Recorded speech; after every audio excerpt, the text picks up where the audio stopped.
life and medical on the group perspective, right? Perhaps you could share some of the more innovative group life and medical catering to this segment.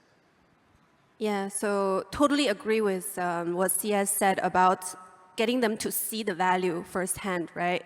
Rather than convincing them.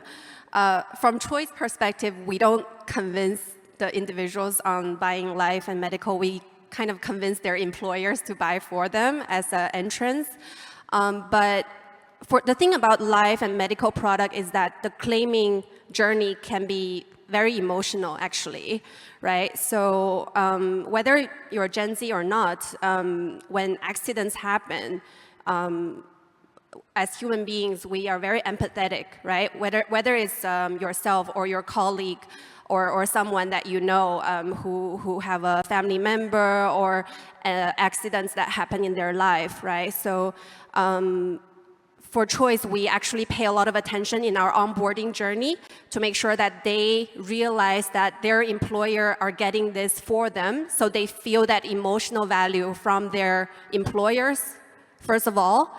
And then when it comes to the journey of having insurance and getting the well-being taken care of, we make sure that they see the value exchange among each other, peer-to-peer kind of, you know, whether it's mourning or basically the emotional values and support they can have for each other. So in China, group insurances always comes with a health screening session, right? I think pretty much China is probably the only country that it's a very necessity, right, to have a fancy health screening that comes with group insurance.